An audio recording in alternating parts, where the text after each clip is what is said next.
Online take information চ্যানেলে আপনাদের সকলকে জানাই স্বাগতম। আমি নাজমুস।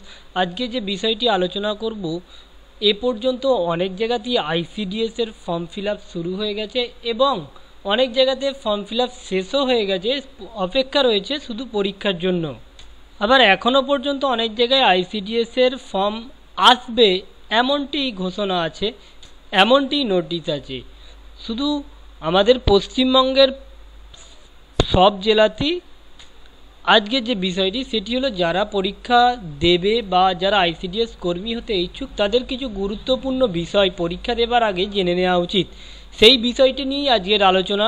আর আলোচনা শুরু করার পূর্বে প্রতিবারের মতোই করছি একটা রিকোয়েস্ট, আপনাদের আশীর্বাদ প্রাপ্ত চ্যানেল অনলাইন টেক ইনফরমেশন চ্যানেলের নিচে দেখুন একটা রেড কালার সাবস্ক্রাইব বাটন রয়েছে, জলদি করে সাবস্ক্রাইব করে ফেলুন। সাবস্ক্রাইব করার পরেই কিন্তু একটা বেল আইকন আসবে, সেটাকেও ক্লিক করুন, কারণ যখনই এমন কোনো হেল্পফুল বা লেটেস্ট নিউজ বা ইনফরমেশন আপলোড করব তখন সর্বপ্রথম নোটিফিকেশানটা আপনার কাছে পৌঁছে যাবে। চলুন শুরু করা যাক। Click the subscribe button and hit the bell icon to get more information.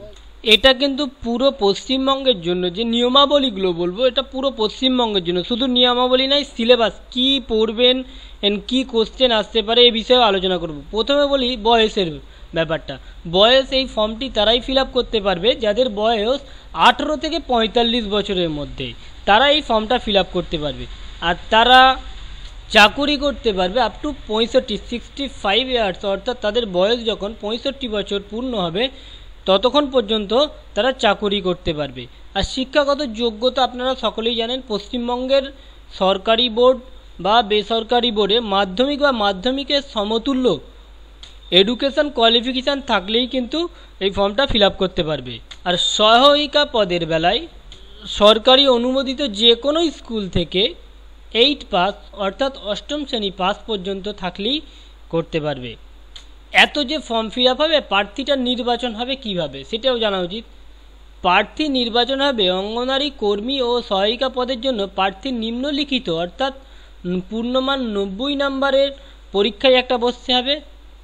90 নম্বরের পরীক্ষাতে যারা সফল হবে, সফল হওয়া প্রার্থীদেরকে আবার ডাকা হবে, যেখানে 10 নম্বরের মৌখিক পরীক্ষা থাকবে।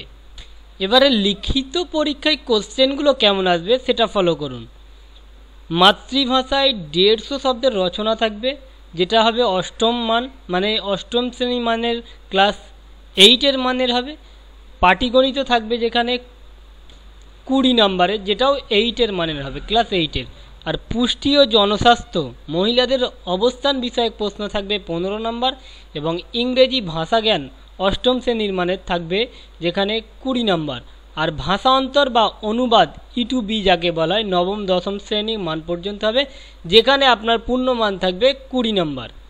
এবারে ফর্ম ফিল আপ করার সঙ্গে কী কী দিতে হবে আশা করি বলতে হবে না, তবুও একবার বলে রাখছি যে একটা সার্টিফিকেট লাগবে, প্রার্থীর বাসস্থান অর্থাৎ রেসিডেন্স সার্টিফিকেট, শিক্ষাগত যোগ্যতার সার্টিফিকেট থাকবে, তার সঙ্গে থাকবে আপনার কাস্ট সার্টিফিকেট এবং ফটো থাকবে।